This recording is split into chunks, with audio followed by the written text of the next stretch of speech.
Halo, selamat sore semuanya. Perkenalkan, nama aku Nurul Lutfiati Novitasari dari kelas Psikologi A. Dan aku Aura Rafika dari Psikologi dari Psikologi A. Kali ini kita bakal membahas sebuah kelainan yaitu Down Syndrome. Mungkin bagi beberapa orang udah sering dengar tentang apa itu Down Syndrome, tapi kami bakal mengupas kembali tentang Down Syndrome lebih jelas. Nah, sekarang kita mau bahas pengertian tentang Down Syndrome. Jadi Down Syndrome ini adalah kondisi yang menyebabkan anak dilahirkan dengan kromosom yang berlebih atau kromosom ke-21. Nah, gangguan ini juga disebut dengan trisomi 21. Kan ada 3 macam kan ya? Trisomi 21, terus translokasi, sama apalagi satu lagi? Mosaik. Ya, jadi ada itu 3. Termasuk jenisnya Down Syndrome. Jadi ada 3 tipe Down Syndrome. Yang pertama ada translokasi.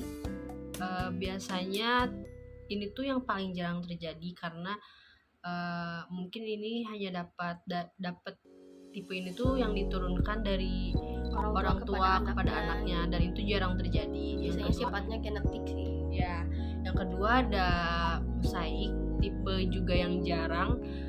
Kondisinya itu lebih ringan dengan mengalami hambatan pertumbuhannya yang sedikit. Mungkin ini pertumbuhannya lebih ringan daripada tipe yang lainnya. Terus ada yang terakhir yang paling sering terjadi itu trisomi 21. Kasus ini paling banyak yang dialami. Lebih dari 90% orang mengidap trisomi 21 ini. Jadi kalau trisomi 21 ini emang pada umumnya gitu, Down syndrome itu mengidap trisomi 21 ini soalnya kayak sifat mukanya gitu kan sama.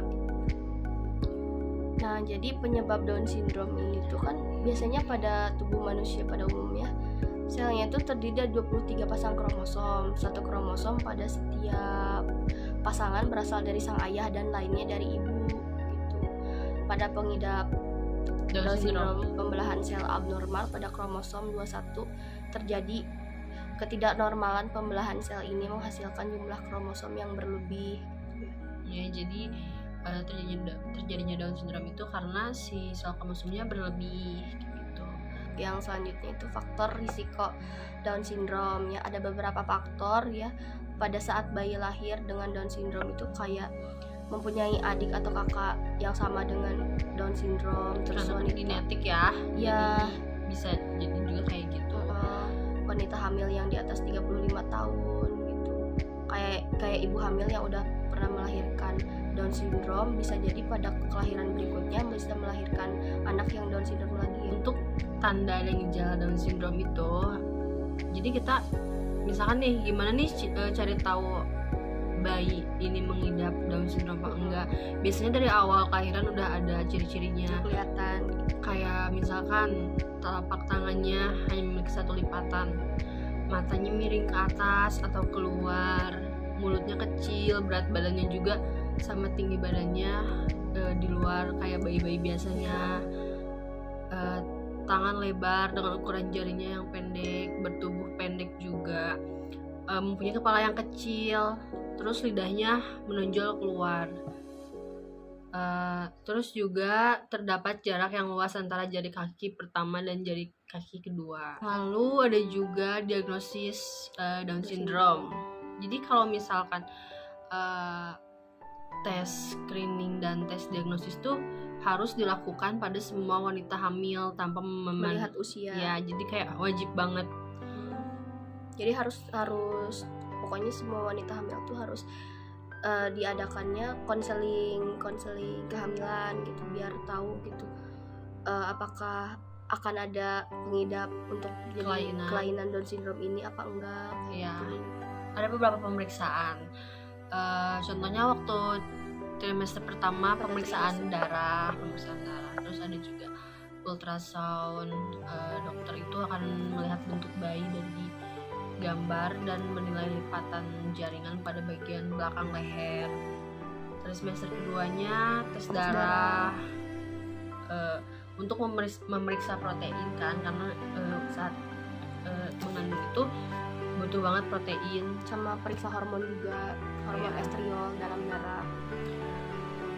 ultrasound juga waktu trimester 2.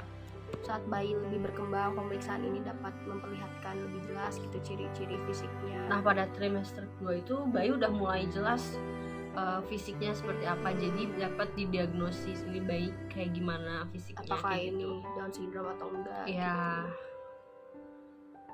Nah, pemeriksaan lainnya juga bisa dilakukan kayak sampel DNA terkait kromosom 21. Selanjutnya komplikasi Down syndrome gitu. Jadi apa sih, Down syndrome tuh nggak hanya fisiknya aja yang khas, tapi ada juga nih yang di dalam Down syndrome itu pasti ada gangguan-gangguan ya, lain komplikasi gitu. dalam Down syndrome itu ada. Contohnya gangguan jantung gitu, masalah pendengaran, penglihatan, terus kayak obesitas, masalah pernapasan gitu ya. Leukemia yang kurang darah, demensia sejak dini, kejang, bisa bahkan sampai kejang Kejang ya. ya.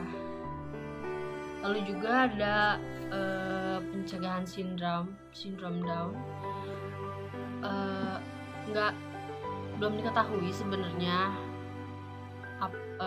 cara mencegahnya itu kayak gimana.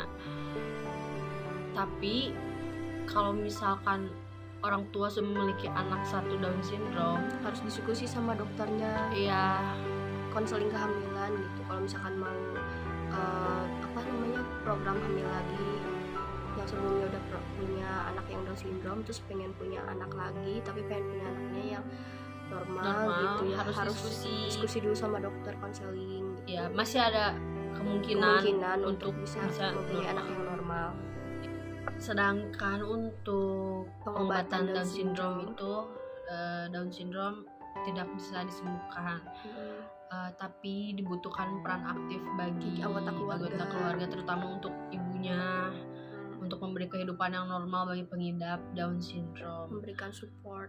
Ya, mungkin ada beberapa tips ya, seperti mempunyai akses perawatan kesehatan yang baik, mengikuti program yang mendukung anak pengidap Down syndrome, mengikuti organisasi akan edukasi dan dukungan untuk bertukar informasi, mempunyai dan menjadi kehidupan keluarga senormal mungkin.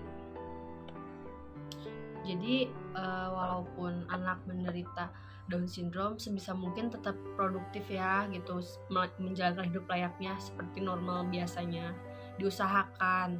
Nah, untuk perilaku anak Down syndrome ini biasanya juga kayak sering ngalamin susah untuk konsentrasi, terus juga apalagi tantrum, apalagi ya, terus kayak sifatnya keras kepala, sifatnya tuh keras. Jadi kesimpulannya, Down syndrome itu bisa menyebabkan seorang anak mengalami keterlambatan dan perkembangan fisik, mental, bahkan kecacatan. Makanya biasanya anak Down syndrome itu mukanya khas banget ya, karena ya itu dari kromosom 21 itu, jadi si mukanya tuh khas, bahkan hampir mirip-mirip. Semua yang mengidap Down syndrome itu mukanya mirip-mirip kayak gitu ya. Mungkin sekian aja pembahasan tentang Down syndrome dari kita. Maaf balik kesalahan kata. Sekian, terima kasih, selamat sore.